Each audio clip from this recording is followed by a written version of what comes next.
ہم کہتے ہیں کہ اس بیماری کا علاج شروع ہوتا ہے کبھی ختم نہیں ہوتا، تو ہمارے لیے بڑی ندامت کی بات ہے۔ لوگ یہی کہیں گے نا، اچھا بس نالائق ڈاکٹر، یہی کہہ سکتے ہیں نا، تو چلو کوئی بات نہیں کہہ لیں، ہمیں اپنا فرض تو ادا کرنا ہے نا کہ ہاں ہم نے بات کہہ دی تھی۔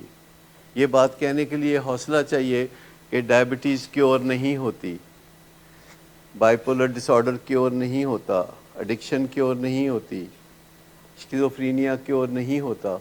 ان کو مینج کرنا پڑتا ہے، اور مینج کرتے ہوئے بہترین زندگی گزاری جا سکتی ہے، جیسے کہ آپ ڈائبیٹکس کو گزارتے ہوئے دیکھتے ہیں، جیسے کہ ان لوگوں کو گزارتے ہوئے دیکھتے ہیں جن کے سینے میں سٹنٹ پڑتے ہیں دل کے اندر،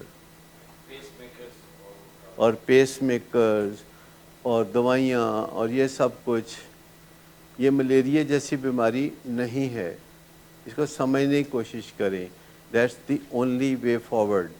گوگل پہ جا کے سرچ کریں کہ کیا یہ پرفیکٹ ٹریٹمنٹ ہے، تو وہ بتائیں گے نہیں، یہ پرفیکٹ ماڈل نہیں ہے، یہ ریکوری ماڈل ہے۔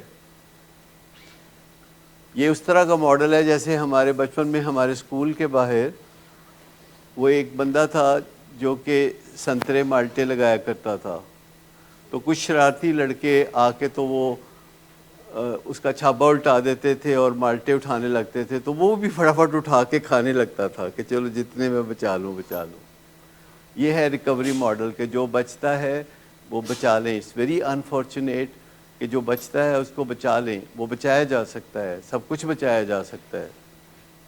لیکن ایسی کوئی سچویشن اگر ہو تو سب سے پہلے میں آپ کو بتا دوں گا کہ یہ پرفیکٹ ماڈل ہو گیا ہے۔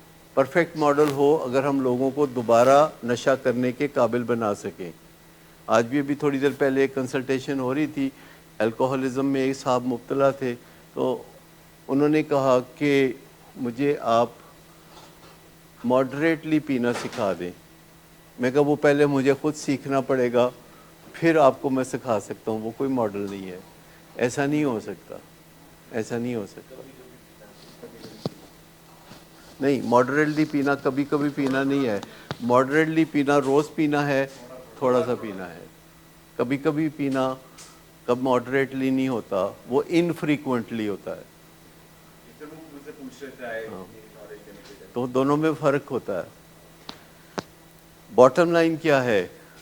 باٹم لائن صرف اتنی ہے کہ اپنے غصے کے آؤٹ برسٹ پہ قابو پا لیں، اپنی ڈس اپوائنٹمنٹ پہ قابو پا لیں، اپنی لائف کو جتنا بھی صحت مند بنا سکتے ہیں بنا لیں، اپنے زندگی کے جو دوسرے کام ہیں اچھے طریقے سے کریں، اپنے دوسرے رشتے اچھے طریقے سے نبھائیں۔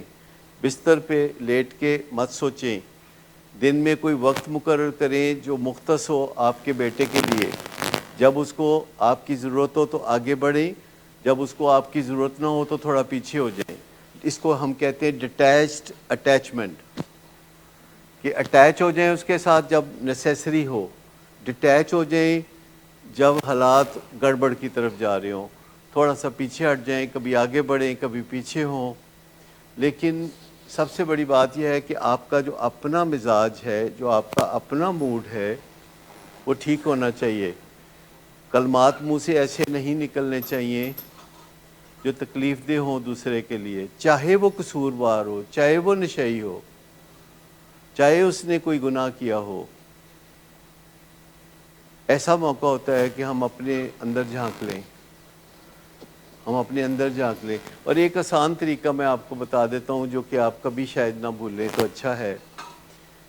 وہ آسان طریقہ یہ ہے کہ جب بھی کوئی آپ پہ ایلیگیشن لگاتا ہے، جب بھی کوئی آپ کے ساتھ کوئی انگلی جو ہے آپ کی طرف جو ہے کر کے تو بات کرتا ہے، تو آپ غصے میں مت آئیں، آپ اسے کوئی سوال کر دیں، آپ کوئی سوال کر دیں۔ جب بھی کوئی ایلیگیشن لگاتا ہے، الزام لگاتا ہے، آپ نے مجھے بچپن میں پیار نہیں دیا تھا، آپ مجھے پیسے نہیں دیتے، بھائیوں کو پیسے دیتے ہیں، آپ میرے بہنوئی کو پیسے دیتے ہیں، آپ فلانے کو دیتے ہیں، مجھے نہیں دیتے، تو جب بھی کوئی ایسی باتیں کہے تو اس کو کوئی سوال کر دیں تاکہ وہ اپنے گرم دماغ سے سوچنا بند کر دے اور ٹھنڈے دماغ سے سوچنا شروع کر دے۔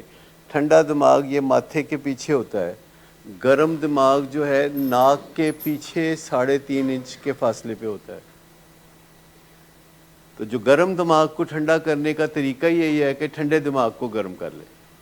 جیسے لوڈ شیڈنگ ایک علاقے میں بجلی جاتی ہے, کوئی سوال پوچھ لیں. مثال کے طور پر وہ کہتے ہیں آپ نے مجھے بچپن میں پیار نہیں کیا, تو آپ کہتے ہیں ایسے کوئی 5 واقعات بتاؤ جس سے یہ ثابت ہوتا ہو کہ میں نے بچپن میں تمہیں پیار نہیں کیا.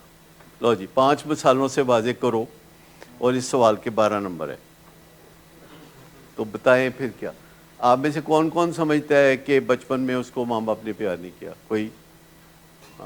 دیکھا کتنا پیار ہے. تو میں آپ کو بتاؤں کہ جب بھی آپ کسی کو سوال کریں گے تو نہیں, وہ سوچے گا, اور جب وہ سوچنا شروع کرے گا تو گرم دماغ ٹھنڈا ہونا شروع ہو جائے گا. مجھے بتائیں کہ اگر لوہا گرم ہو اور آپ نے چوٹ نہیں لگائی تو لوہے کو کیا ہوگا؟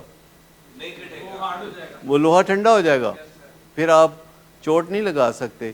سو میں آپ کو بتاؤں کہ آپ بڑے آرام سے ایسے بندے سے بات کر سکتے ہیں